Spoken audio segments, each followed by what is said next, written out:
Hello, and welcome to an armor subclass guide for 2023, right before 1D&D comes out. Okay, so what does an armorer do?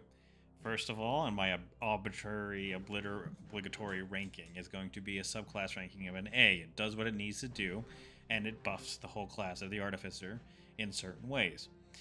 It changes position-wise where the artificer should be. So usually an artificer is somewhere in the middle, right in between the fighters and the very backline guys. However, armor changes this to be in the front line.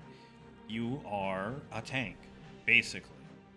You start off with the ability to wear heavy armor without the strength requirement at level 3, which is it's the only class that lets you do this, or subclass, and it is very good.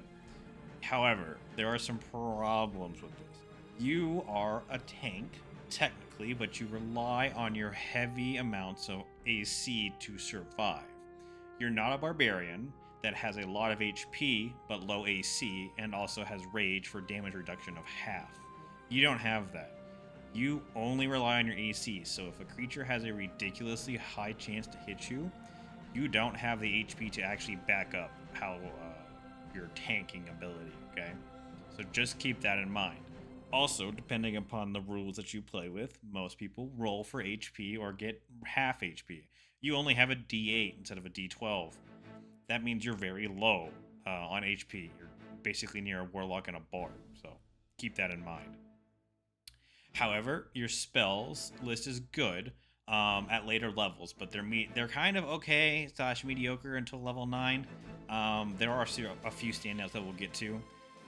And obviously, this is a high-risk, high-reward kind of playstyle. If you think you can have a ridiculous high AC and your GM won't send a monster with like plus 20 to hit you, it can be worth it.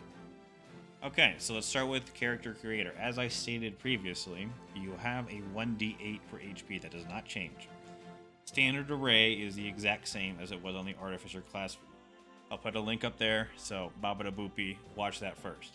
Otherwise, your standard array is the exact same, and you will see why. We keep our intelligence and our con are our two highest stats. You can actually, if you want, get rid of your dex and make it lower. However, it depends on the level that you are playing at. If you are playing levels 1 through 2, it may not be worth it because that extra dexterity can keep you alive. And having full plate armor is probably going to be expensive. So in the meantime, your dex having a +2 will get you the armor class you need to basically stay alive. If you already start with plate armor, or you have a way to acquire it very fast, I would, at that point, dump your dex down to whatever you want, it doesn't really matter, and then boost your con. But again, I'm assuming you're playing this at lower levels, level 3, 4, 5, and you don't actually have access to heavy armor quite yet, but you will. So there's that. And I suggest you keep your ASIs to keep boosting your intelligence and your con, and choosing a feat, but we'll get to the feats in a later bit. So, character creation part 2. Of course, the best ones to come, again, for my Artificer video are Rock Gnome, obviously, Variant Human, and Custom Lineage. Just by far, they're the best because they have the ability scores that you can put anywhere, and the custom feats, okay? And then Rock Gnome, obviously because you have the abilities that were listed in the Artificer video, but you get Artificer things, let's just say. However, I like to try and throw in a fourth option that you could try out and see if you like. Somatic Hybrid. I have personally never played this class because it's not allowed, but hey, there you go. Another thing you could do is any race that gets a bonus to their AC, okay? Warforged is obviously the best, hands down, for an armor build because of their +1 AC.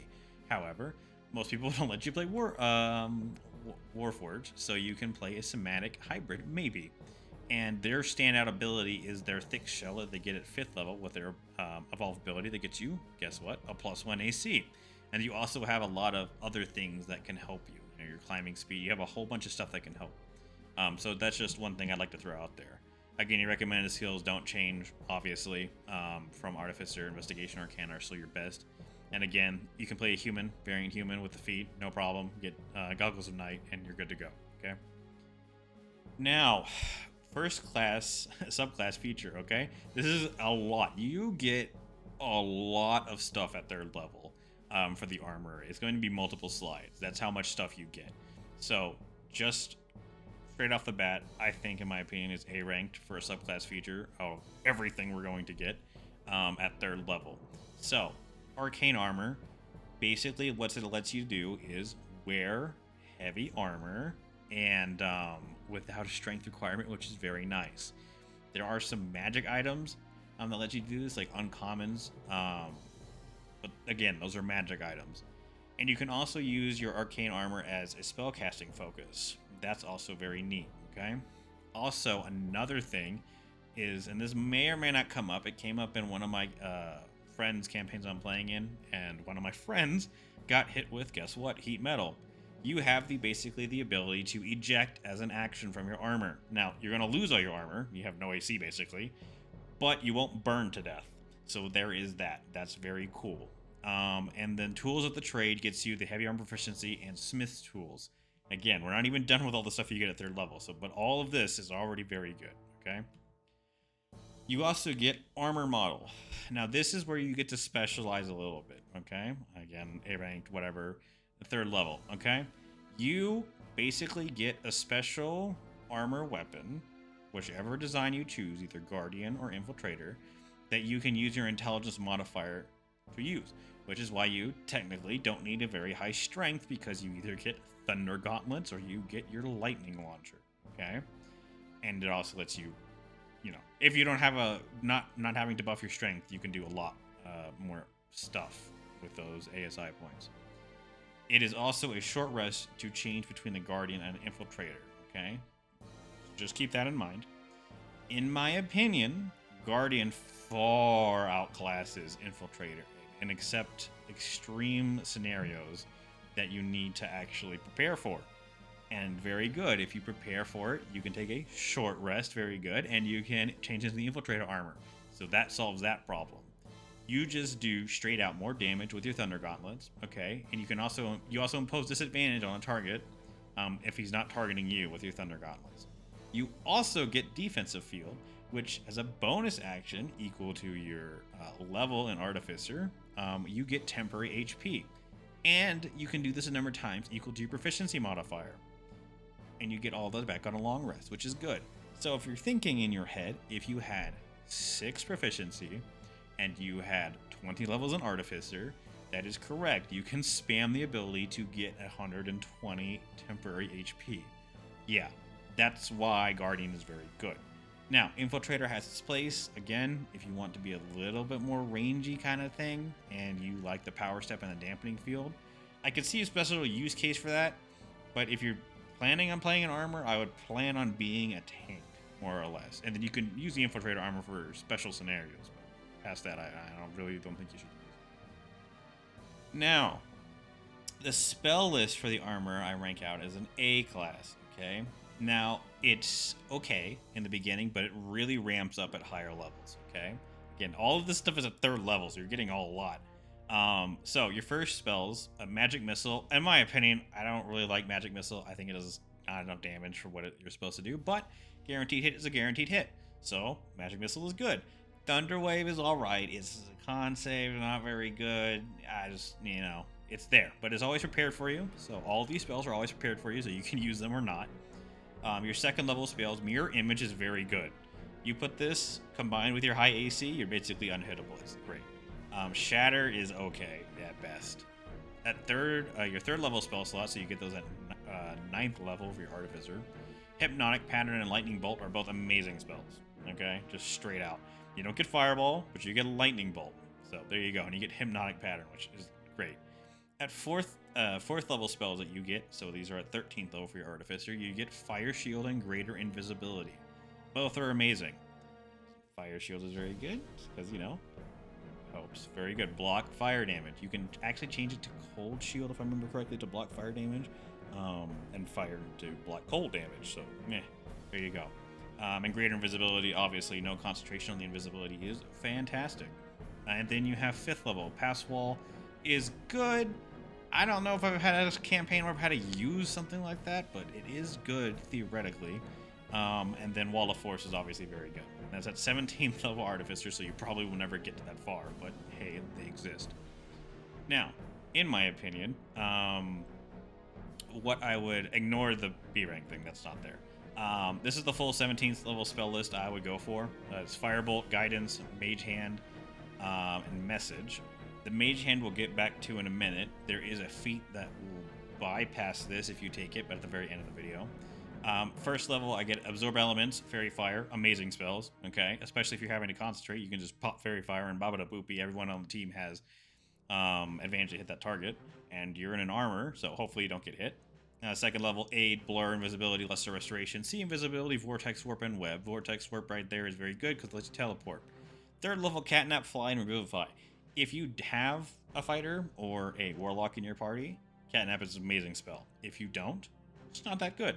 If you have to do variant rules on long rest, so 7 days for a long rest and 1 whole day for a short rest, you can see why Catnap becomes very necessary. If not, not really. Fabricate lets you build a bridge out of material, very good, or other things. And then Greater Restoration and Wall of Stone. So, again, very good spells. Although you could change out the Wall of Stone for, because you already have Wall of Force, so that's up to you there. Hey, you there, D&D player. Do you want a D&D supplement book that lets you run D&D mass combat faster?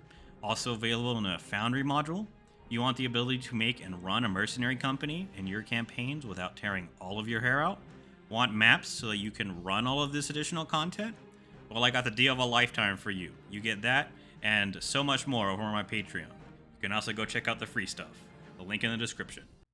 Okay, so your second subclass feature. It's very quick. We're going to go through it. A ranked because it's an extra attack. Congratulations, you get an extra attack. I don't really know what to say more than that. It just puts you on par with all other fighting classes. For some reason, I think Valor Bard has theirs at 6 or something like that. Or I'm thinking of the Swords Bard. It's one of those that has it at 6 level for some unknown reason. I don't know why. But everyone else gets theirs at 5th. You get theirs at 5th, so congratulations. Now, this is your 3rd level subclass feature. This requires a little bit of explanation on to what is going on here. A ranked feature subclass, in my opinion. You unlock it at level 9. Now, obviously you can read everything down there, but I'm just going to explain it, not verbatim, but off the top of my head. So, armor modification technically allows you to have a chest piece, boots, helmet, and a special armor's special weapon, okay? And those can all be infused. Now, and you also get 2 infusions just for that armor, okay? So you can put 2 things on just that armor, so you get 2 more infusions, basically, that you can spend, which makes this very worth it. Now, the problem is D&D never specifically specifies what armor you are actually wearing. What do I mean by this? If I say plate armor, what do you think you are actually wearing? Most people think, you know, boots, a chest piece, helmet, shoulder pads, you know, the full shebang. Greaves, you know, everything. Gauntlets. That's not specifically stated anywhere in the rules that that is actually what you're wearing. You could technically be wearing a chest piece of plate armor, and that could be what you're wearing. You could be wearing half plate and wearing just a half plate, no helmet, no nothing. So this is trying to fix a clarification that doesn't exist. So again, this is going to be highly GM dependent, but what this basically says, again, this is from RPG Bot. I'll leave the link in the description. You can go check that out, and basically what it lets you do is actually have different pieces of armor, okay, as specified by armor modifications that you can put infusions to. Before this level, that's not technically truly possible if you're going by raw, so rules as written, for some arbitrary reason. But if your GM lets you do it, you can technically, before this level, with these modifications, put, you know, a helmet that has an infusion and an armor piece that has an infusion and a shield that has an infusion, right? That's technically allowed if your GM allows it. If not, this technically solves it in a roundabout way, but it also gives you 2 extra infusions if you specifically use it on your armor, quote unquote. So that's what this whole feature is about. That's why it's A ranked. Now, here are infusions. I'm going to go over them very generally. I'll have a tier list that you can look at later, but don't want to leave you hanging. So, Homunculus Servant for the help action is very useful in pretty much every scenario, outside of combat, inside of combat. And it's a homunculus that can take a beating. So there you go. Now, enhanced defense and enhanced weapon.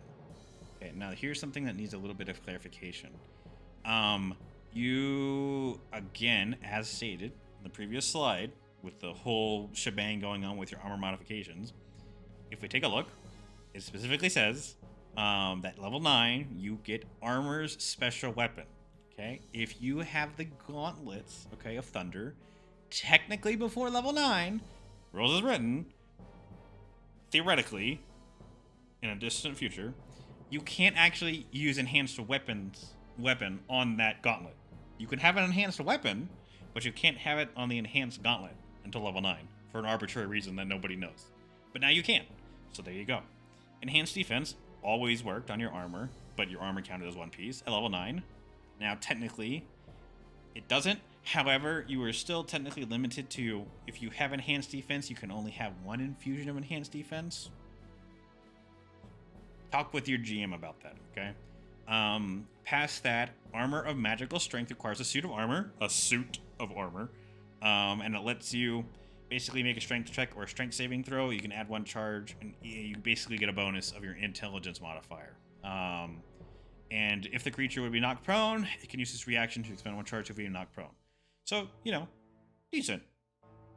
Again, talk with your GM, please, on what the definition of a suit of armor is, you know, especially before level 9, and then even after level 9. And then Arcane Propulsion Armor is basically a straight upgrade to your armor at level 14, and you should just take it, because it gives you everything that you need. But it's at so high of a level that I'm like, I don't know. If you get there, sure. If you don't, you know, Otherwise, Cloak of Protection at level 14 is also good because it raises your AC just straight out, okay? Now, your 4th level subclass feature is A-ranked, in my opinion. However, it is so high level at 15 that you will probably only play a session or two, or maybe never even get here at all. But we'll go over it anyway. Basically, you get two choices, Guardian or Infiltration, and Infiltration is just straight not that very good. Not good at all. And Guardian is great. Why is this? Well, because you can say, "Get over here," and with the Guardian suit, and that actually works. Basically, you can hit if a huge creature or smaller you see within 30 feet, okay, of you, you can use your reaction, ends its turn, and you use your reaction, you can say, "Get over here," and it must make a strength saving throw or be pulled towards you, okay? And then it's only 25 feet, which is the 5 feet, so you can hit him in the face. And you also get your reaction if you pull it within 5 feet of you to hit him in the face as "Get over here." Now, you can do this as part of your amount of time equal to your proficiency modifier, but by the time you get here, you're already at 5, so you will get one more at 6 of these. Now, that's pretty good. If you combo this with Sentinel, which is allowed, you hit him in the face and he can't move for the next turn, right? Now, we're going to get a little bit stupid when we get to Feats there, but that is a thing. Your Infiltrator lets you mark targets, very basically.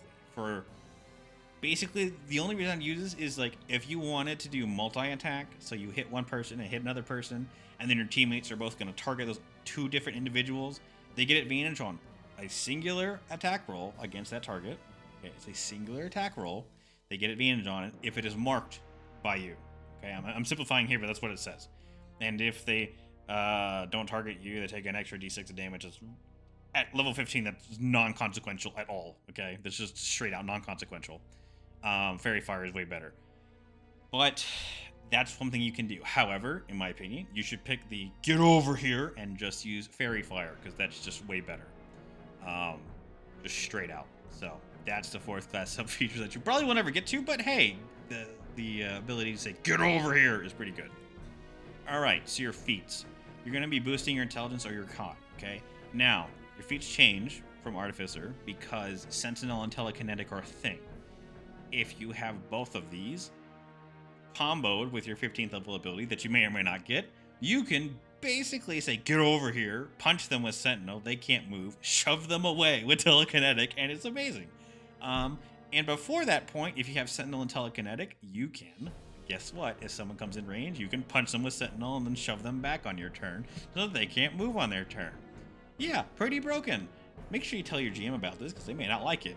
But hey, that's what that combo is. Otherwise, Fade Touch with Misty Step as a half feat, so you get your intelligence up. So you can intelligence by +1 is very good. Misty Step lets you get out of a lot of situations.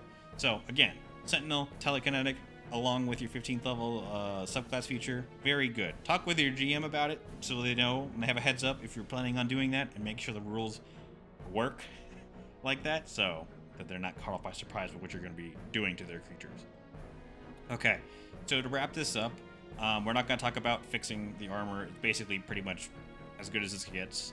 The Infiltrator is a meh, but I don't feel like rewriting the whole subclass. So we'll just talk about multiclassing for a bit. Right there on your right side is just from RPG Bot, what they would recommend. I'm going to say something similar.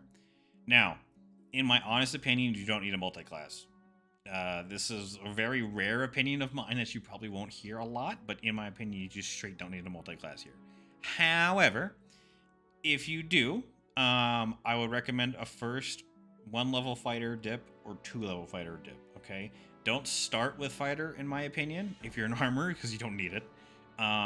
Just make sure you have your artificer levels, like 1 to 2 artificer levels, then do the 1 to 2 fighter level dip, and then continue doing artificer levels, okay? The reason I would do this is because you get a fighting style that you can take, armor, and you can get +1 to your AC, very good, that's very good for you, and then you get second wind for a 1-level dip. If you take 2 levels, you get action surge. Whether that's worth it to you or not, I don't know. I usually take the 1-level dip just for the fighter fighting style and the second wind. They're very nice for a 1-level dip. Second level, that's up to you. Just remember the breakpoints that we have gone over in this video, and determine and talk with your GM and see what level the campaign is ending at, and that can determine whether you want to do that or not. A rogue 1 and 2 are also very good. Now, level 1 gets you expertise in 2 skills. So if you have it in Arcana and Investigation, you basically don't fail any skills. And that's great. It's very fantastic when you have those skills at high levels because you can actually solve a lot of problems like that. 2 levels of Rogue gets you a Cunning action, which means you can dash, disengage, or hide as a bonus action. Your bonus action is basically going to be hampered because you already have Telekinetic. But if you needed to double dash, that's a thing. You can do there, or you can disengage and then continue to hit someone. Because you have Sentinel, that is a thing that you can do. They come into range, you hit them with opportunity attack, they can't move, and then you take disengage and run away. Yeah, there's a lot of stuff you can do there. So after that, again, you can do a lot. Please check the link in the description. I'll leave to RPG Bot so that you can check that out if you want to go into more details about specific builds that you can do here, and a lot more in-depth stuff across basically talking about the armor. So other than that, if you guys like the video, please leave a like. Otherwise, I'll put a link over there, which we should get to the Artillerist next. Otherwise, I'll see people over there.